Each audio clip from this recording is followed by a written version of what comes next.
നമസ്കാരം, എല്ലാവർക്കും ആമീസ് ഫുഡ് കോർട്ടിലേക്ക് സ്വാഗതം. എൻ്റെ പേര് സുമിത. അപ്പം ഇന്ന് ഞാൻ ഉണ്ടാക്കുന്നത് ഒരു കിഡിലൻ മീൻ കറിയുടെ റെസിപ്പിയാണ്.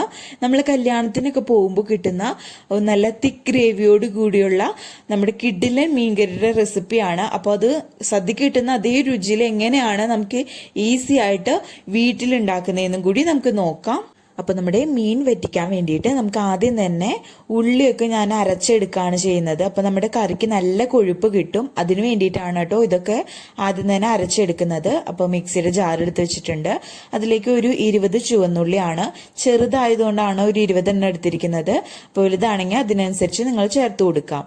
അതേപോലെ തന്നെ ഒരു 15 ചെറിയ വെളുത്തുള്ളിയാണ് എടുത്തിരിക്കുന്നത്. വളരെ ചെറുതായതുകൊണ്ടാണ് ഇത്ര എണ്ണം എടുത്തിരിക്കുന്നത്.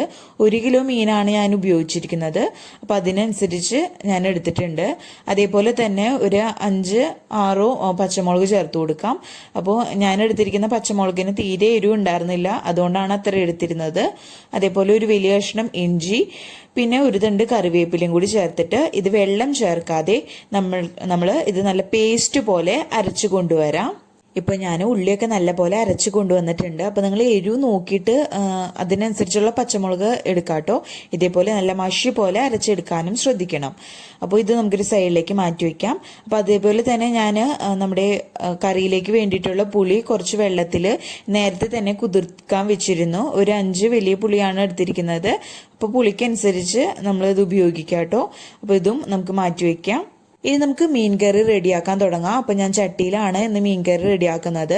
അതിലേക്ക് നമുക്ക് ആവശ്യത്തിനുള്ള വെളിച്ചെണ്ണ ഒഴിച്ചു കൊടുക്കാം. ഏകദേശം ഒരു 3 ടേബിൾ സ്പൂൺ അളവിൽ വെളിച്ചെണ്ണ ഒഴിച്ചു കൊടുത്തിട്ടുണ്ട്. വെളിച്ചെണ്ണ നല്ലപോലെ ഒന്ന് ചൂടായിട്ട് വരുമ്പോൾ ഇതിലേക്ക് 2 നുള്ള് ഉലുവയും കൂടി ചേർത്ത് കൊടുക്കാം. നിങ്ങൾക്ക് വേണമെങ്കിൽ പൊടിയായിട്ട് ചേർത്ത് കൊടുക്കാം കേട്ടോ. ഞാനിപ്പോൾ ഉലുവ ചേർത്ത് കൊടുത്തിരിക്കുകയാണ് മുഴുവനെപ്പാടുള്ളത്. അതൊന്ന് പൊട്ടി വരുമ്പോൾ അതിലേക്ക് 2 തണ്ട് കറിവേപ്പിലയും കൂടി ചേർത്തിട്ട് ഒന്ന് ചൂടാക്കി എടുക്കാം.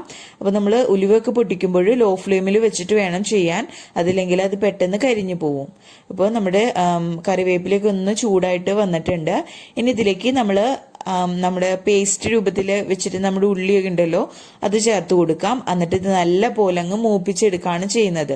അപ്പോൾ ഒട്ടും വെള്ളം ചേർക്കാതെ തന്നെയാണ് നമ്മൾ ഉള്ളിയൊക്കെ അരച്ചെടുത്തിരുന്നത്. നിങ്ങൾക്ക് വേണമെങ്കിൽ അരിഞ്ഞെടുത്താലും മതി, വളരെ നൈസായിട്ട് അരിഞ്ഞെടുത്ത് ചേർത്താലും മതി. ഞാനിപ്പോൾ അരച്ച് ചേർത്ത് കൊടുത്തിരിക്കുന്നതുകൊണ്ട് തന്നെ നമ്മൾ സദ്യക്ക് കിട്ടുന്ന നല്ല കുറുകിയ പാകത്തിലുള്ള ചാറോടുകൂടി നമുക്ക് അടിപൊളിയായിട്ട് നല്ല ടേസ്റ്റിൽ തന്നെ നമ്മുടെ കറി കിട്ടും. അപ്പം അതിന് വേണ്ടിയിട്ടാണ്, നല്ല തിക്കായിട്ടുള്ള ഗ്രേവിക്ക് വേണ്ടിയിട്ടാണ് നമ്മളിങ്ങനെ അരച്ച് ചേർക്കുന്നത്. ഇനി ഇത് ഒരു ലോ ഫ്ലെയിമിൽ വെച്ചിട്ട് നമ്മൾ നല്ല പോലെ ഇതിന്റെ പച്ചമണം മാറുന്നത് വരയ്ക്കും നല്ല പോലെ ഇതങ്ങ് മൂപ്പിച്ചെടുക്കാം. നമ്മൾ ചേർത്ത് കൊടുത്തിരുന്ന പേസ്റ്റ് നല്ല പോലെ മൂത്ത് ഇതിന്റെ പച്ചക്കുത്തൊക്കെ മാറി വന്നിട്ടുണ്ട്. ഈ സമയം നമുക്കിതിലേക്ക് പൊടികളൊക്കെ ചേർത്ത് കൊടുക്കാം. ഞാനിപ്പോൾ ലോ ഫ്ലെയിമിൽ തന്നെയാണ് വെച്ചിരിക്കുന്നത്. ഇതിലേക്ക് ഒരു 1/2 ടീസ്പൂൺ അളവിൽ മഞ്ഞൾപ്പൊടി ചേർത്ത് കൊടുക്കാം. അതേപോലെ എരിവിന് ആവശ്യത്തിനുള്ള മുളക് പൊടി ചേർത്ത് കൊടുക്കാം. ഒരു 2 ടീസ്പൂൺ അളവിൽ മുളക് പൊടി ചേർത്ത് കൊടുക്കുന്നുണ്ട്, എരിവുള്ള മുളക് പൊടി. അതേപോലെ ഒരു 2 ടീസ്പൂൺ അളവിൽ കാശ്മീരി മുളക് പൊടിയും കൂടി ചേർത്ത് കൊടുക്കുന്നുണ്ട്. അപ്പോൾ അത് നമ്മുടെ കറിക്ക് നല്ല കളറ് കൊടുക്കും. അതേപോലെ എരിവും കുറവാണ് നമ്മുടെ കാശ്മീരി മുളക് പൊടിക്ക്. അപ്പോൾ നിങ്ങൾ നോക്കിയിട്ട് ചേർക്കാം കേട്ടോ. എരിവിനനുസരിച്ച് വേണം നിങ്ങൾ ചേർത്ത് കൊടുക്കാൻ വേണ്ടിയിട്ട്. ഇനി ആവശ്യത്തിനുള്ള ഉപ്പും കൂടി ചേർത്ത് കൊടുക്കാം. എന്നിട്ട് ഇത് നല്ല പോലെ നമ്മൾ മൂപ്പിച്ചെടുക്കുകയാണ് ചെയ്യുന്നത്. ലോ ഫ്ലെയിമിൽ ഇട്ടിട്ട് തന്നെ ചെയ്യാൻ ശ്രദ്ധിക്കുക, അതില്ലെങ്കിൽ പൊടികളൊക്കെ പെട്ടെന്ന് കരിഞ്ഞു പോകും. അപ്പോൾ നമ്മൾ പച്ചമുളക് ചേർത്ത് കൊടുത്തിരിക്കുന്നതാണ് നമ്മുടെ പേസ്റ്റിൽ. അപ്പോൾ അതിനനുസരിച്ച് നിങ്ങൾ പൊടികളുടെ അളവൊക്കെ മാറ്റം വരുത്താം. അപ്പോൾ ഒരുപാട് എരിവ് വേണ്ടെങ്കിൽ കുറച്ച് ചേർത്ത് കൊടുത്താൽ മതിയാകും. അപ്പോൾ ഞാൻ കുറച്ച് സ്പൈസി ആയിട്ടുള്ള ഒരു മീൻകറിയാണ് റെഡിയാക്കുന്നത്. അതുകൊണ്ട് കുറച്ച് അധികം തന്നെ മുളക് പൊടി ചേർത്ത് കൊടുത്തിട്ടുണ്ട്. നിങ്ങൾക്ക് ഇത്രയും താല്പര്യമില്ല എന്നുണ്ടെങ്കിൽ കുറച്ച് ചേർത്ത് കൊടുത്താൽ മതിയാകും. ഇനി പൊടികളൊക്കെ നല്ല പോലെ മൂപ്പിച്ചെടുക്കാം. ഇപ്പോൾ ഇതാ നമ്മുടെ പൊടികളൊക്കെ നല്ല പോലെ മൂത്ത് വന്നിട്ടുണ്ട്. അതിൻ്റെ പച്ചക്കുത്തൊക്കെ ഒന്ന് മാറി വന്നിട്ടുണ്ട്. ഈ സമയം നമുക്കിതിലേക്ക് പുളി ചേർത്ത് കൊടുക്കാം. അപ്പോൾ ഞാൻ കറി ഉണ്ടാക്കുന്നതിനേക്കാളും ഒരു 1/2 മണിക്കൂർ മുമ്പ് തന്നെ കുറച്ച് വെള്ളത്തിൽ പുളി കുതിർത്ത് വെച്ചിരുന്നു. അപ്പോൾ അങ്ങനെ ചെയ്യുകയാണെങ്കിൽ പുളിയൊക്കെ നമുക്ക് ഇളകി വന്നിട്ട് നമ്മുടെ കറിക്ക് നല്ല പോലെ പുളിയൊക്കെ കിട്ടുകയും ചെയ്യും. അപ്പോൾ ഈ ഒരു വലുപ്പത്തിലുള്ള പുളിയാണ് എടുത്തിരിക്കുന്നത്. ഒരു 5 കഷ്ണം പുളിയാണ് കേട്ടോ എടുത്തിരിക്കുന്നത്. അത് നമ്മുടെ ചട്ടിയിലേക്ക് ഇട്ട് കൊടുക്കാം. അപ്പോൾ 1 കിലോ മീനിൻ്റെ അളവാണ് ഞാനിപ്പോൾ കാണിക്കുന്നത്. ഇനി നമ്മുടെ മീൻ വേവാൻ ആവശ്യത്തിനുള്ള വെള്ളം കൂടി നമുക്ക് ഒഴിച്ചു കൊടുക്കാം.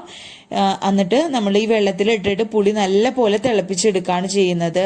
അപ്പോൾ നമ്മുടെ പുളി ഒക്കെ ഇളകി വന്നിട്ട് നല്ല ടേസ്റ്റ് ആയിരിക്കും. അതേപോലെ ഒരു തിക്നെസ്സും നമ്മുടെ കറിക്ക് ഇങ്ങനെ ചെയ്യുകയാണെങ്കിൽ കിട്ടും.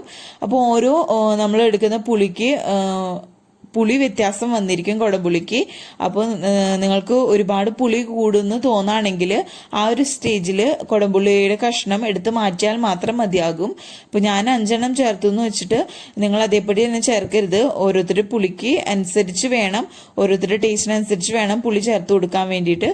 പുളി കൂടുന്നു തോന്നുകയാണെങ്കിൽ പുളി കഷ്ണങ്ങൾ എടുത്ത് മാറ്റി വെച്ചാൽ മതിയാകും. ഇനി ഇത് നല്ല പോലെ തിളച്ചു വരട്ടെ. ഇപ്പൊ ഇതാ നോക്കിയാൽ തന്നെ കാണാം നമ്മുടെ വെള്ളമൊക്കെ നല്ല പോലെ തിളച്ചു വന്നിട്ടുണ്ട്. അപ്പോൾ ഇത് തിളച്ചതിന് ശേഷം ഒരു 2 മിനിറ്റ് എക്സ്ട്രായും കൂടി നേരം ഇട്ടിട്ട് ഞാൻ നല്ലപോലെ തിളപ്പിച്ചെടുത്തിരിക്കുന്നതാണ്. ഇത്രയും മതി. ഈ സമയം നമുക്ക് ഉപ്പൊക്കെ നോക്കാം. ടേസ്റ്റ് നോക്കിയിട്ട് ഉപ്പ് കുറവുണ്ടെങ്കിൽ ചേർത്ത് കൊടുക്കാം. അതേപോലെ തന്നെ നല്ലപോലെ തിളച്ചു വന്നാൽ നമുക്കിതിലേക്ക് മീൻ ചേർത്ത് കൊടുക്കാം. ഞാൻ 1 കിലോ മീനാണ് എടുത്തിരിക്കുന്നത്. നല്ലപോലെ ക്ലീൻ ചെയ്ത് വെച്ചിരിക്കുന്ന മീനാണ്. കേരമീനാണ് ഞാൻ എടുത്തിരിക്കുന്നത്. അപ്പോൾ മീൻ മൊത്തത്തിൽ അങ്ങ് നമ്മുടെ വെള്ളത്തിലേക്ക് അങ്ങ് ഇട്ട് കൊടുക്കുകയാണ് ചെയ്യുന്നത്. അപ്പോൾ നമ്മൾ മീൻ ഇട്ട് കൊടുത്തിട്ട് വെള്ളം കുറവുണ്ടെങ്കിൽ നമുക്ക് പിന്നീട് ചേർത്ത് കൊടുക്കാം. അപ്പോൾ ചേർത്ത് കൊടുക്കുമ്പോൾ ചെറു ചൂടുള്ള വെള്ളം പിന്നീട് നമ്മൾ തിളപ്പിച്ചതിന് ശേഷം നമ്മൾ വെള്ളം പിന്നീട് ചേർത്ത് കൊടുക്കുകയാണെങ്കിൽ ചെറു ചൂടുള്ള വെള്ളം ചേർത്ത് കൊടുക്കാൻ ശ്രദ്ധിക്കുക. അപ്പോൾ മൊത്തത്തിൽ അങ്ങനെ മീൻ അങ്ങ് ഇട്ട് കൊടുക്കട്ടെ. മീൻ മൊത്തത്തിൽ അങ്ങ് ഞാൻ ഇട്ട് കൊടുത്തിട്ടുണ്ട്. ഇനി ഇതിലേക്ക് കുറച്ചും കൂടി വെള്ളം ഞാൻ ഒഴിച്ചു കൊടുക്കുന്നുണ്ട് കേട്ടോ. ചെറു ചൂടുള്ള വെള്ളമാണ് ചേർത്ത് കൊടുക്കുന്നത്. അപ്പോൾ ഞാൻ കേരമീൻ എടുത്തിരിക്കുന്നത് കൊണ്ട് തന്നെ നമ്മളിത് തിളച്ച് വരുമ്പോൾ മീൻ നല്ല മുറുകി വരും. അപ്പോൾ ഞാൻ കുറച്ചധികം തന്നെ വെള്ളം ഒഴിച്ചിട്ടാണ് ഇത് തിളപ്പിച്ചെടുക്കുന്നത്. എന്നാലാണ് നമ്മുടെ മീനിലൊക്കെ ഉപ്പും പുളിയൊക്കെ എരിവൊക്കെ നല്ലപോലെ പിടിക്കുള്ളൂ. ഇനി അഥവാ നിങ്ങൾ സോഫ്റ്റ് ആയിട്ടുള്ള മീനാണ് എടുക്കുന്നതെങ്കിൽ ഇത്രയും വെള്ളം ഒഴിക്കരുത്. കാരണം അത് തിളച്ച് വരുമ്പോൾ ഉടഞ്ഞു പോകാൻ സാധ്യതയുണ്ട്. ഞാനിപ്പോൾ നല്ല മുറുകുന്ന മീനാണ് എടുത്തിരിക്കുന്നത്, അതുകൊണ്ടാണ് ഇത്രയും വെള്ളം ചേർത്തിരിക്കുന്നത്. ഇനി ഇത് മൂടി വെച്ചിട്ട് നമുക്ക് നല്ല പോലെ മീൻ വേവിച്ചെടുക്കാം.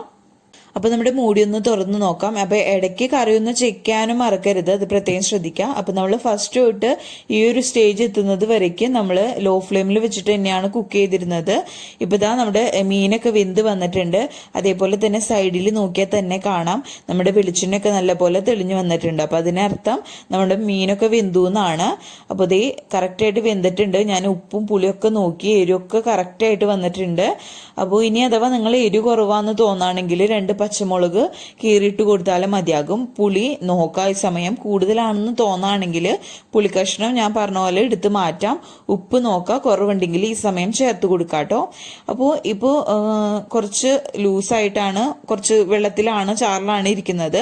അപ്പോൾ ഇനി ഇത് നമ്മൾ വെള്ളം നല്ലപോലെ വറ്റിച്ചെടുക്കണം.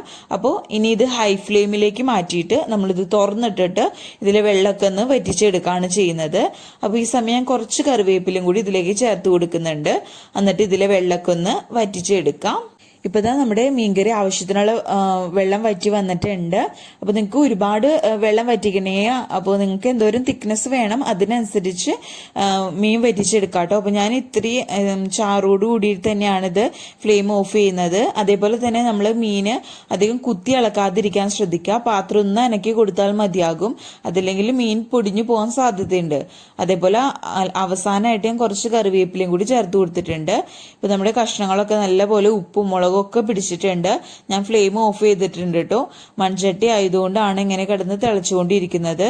ഇപ്പോൾ ഇത് അത്യാവശ്യം ഒന്ന് തിക്കായി വന്നിട്ടുണ്ട് നമ്മുടെ ഗ്രേവി. പക്ഷേ ഇത് നല്ലപോലെ ചൂടാറി വരുമ്പോൾ കുറച്ചും കൂടി ഇരുന്നിട്ട് തിക്കായിട്ട് വരും. അതുകൊണ്ടാണ് ഈ സ്റ്റേജിൽ ഞാൻ ഫ്ലെയിം ഓഫ് ചെയ്തത്. അപ്പോൾ നിങ്ങൾക്ക് കുറച്ചും കൂടി തിക്നെസ്സിൽ വേണമെങ്കിൽ ആ സ്റ്റേജിൽ ഓഫ് ചെയ്താലും മതിയാകും. അപ്പോൾ ഇത് അപ്പത്തിൻ്റെ കൂടെ ആയാലും ചോറിൻ്റെ കൂടെ ആയാലും കപ്പയുടെ കൂടെ ആയാലും കഴിക്കാൻ പറ്റുന്ന ഒരു അടിപൊളി റെസിപ്പിയാണ്. നമ്മൾ കല്യാണങ്ങൾക്കൊക്കെ ചെല്ലുമ്പോൾ കിട്ടുന്ന, സദ്യക്ക് കിട്ടുന്ന അതേ ഒരു റിയൽ ടേസ്റ്റിലാണ് ഈ മീൻകറിയും ഉണ്ടാക്കിയിരിക്കുന്നത്. അപ്പോൾ നിങ്ങൾക്ക് ഈ മീൻകറിയുടെ റെസിപ്പി ഇഷ്ടപ്പെട്ടെന്ന് വിചാരിക്കുന്നു. വീഡിയോ ഇഷ്ടപ്പെട്ടാൽ ലൈക്ക് ചെയ്യുക. അതേപോലെ തന്നെ നിങ്ങളുടെ ഫ്രണ്ട്സും റിലേറ്റീവ്സിനൊക്കെ വീഡിയോ ഷെയർ ചെയ്യുക. ആദ്യമായിട്ട് വീഡിയോ കാണുന്നവർ ആരെങ്കിലും ഉണ്ടെങ്കിൽ ചാനൽ സബ്സ്ക്രൈബ് ചെയ്യാനും മറക്കരുത്. അപ്പോൾ അടുത്ത കിഡിലൻ വിഭവത്തിന്റെ റെസിപ്പി ആയിട്ട് വരുന്നത് വരയ്ക്കും ബൈ. Thank you.